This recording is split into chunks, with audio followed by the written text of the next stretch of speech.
The future implications of the technology are just almost unimaginable if it is what we think it is. I think it's going to really vastly facilitate and accelerate the development of successful immune therapy for cancer.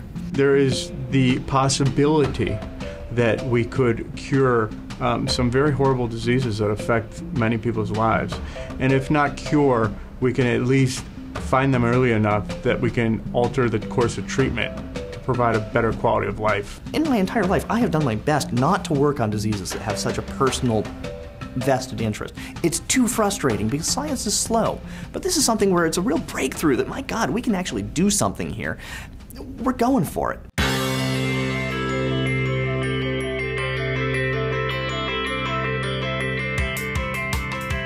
Some of the people that have been super supportive of the company have been people who either have one of the autoimmune diseases that we're going after or have relatives that have them. A diagnosis of type 1 diabetes, you've lost a couple of decades off your life.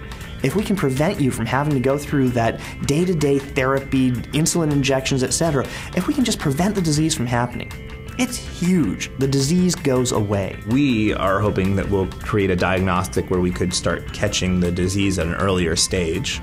T cells are the cause of autoimmune diseases, including type 1 diabetes. There's the possibility that these T cells themselves, what we're using as biomarkers, are actually therapeutic targets, and we could design therapies such as a monoclonal antibody against the actual T cells that we discover as biomarkers, and that could be a therapy for the disease. It is thrilling to think about the possibility that the adaptive immune system we know is involved in all sorts of autoimmune diseases. Whatever's being presented to start the disease, maybe everybody presents it. It's just whether or not you make the wrong T cell receptor that has the ability to recognize it and then starts attacking that cell. If that's possible, that's revolutionary because it allows us to actually, instead of treating the downstream effects of once you've started the autoimmune attack, to ask how could we prevent the autoimmune attack from starting in the first place.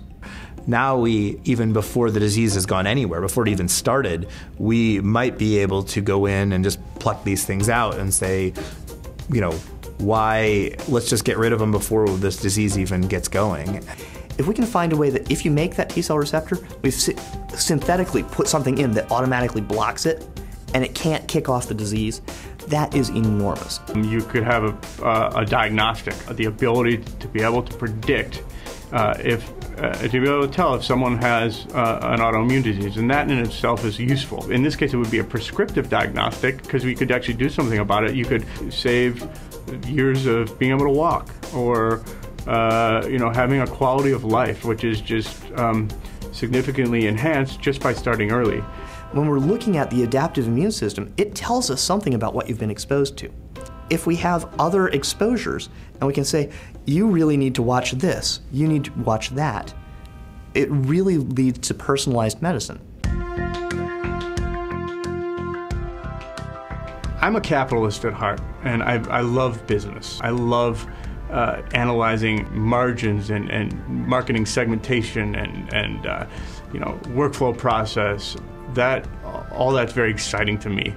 But what's kind of most exciting to me about this business is I can do very well by doing good.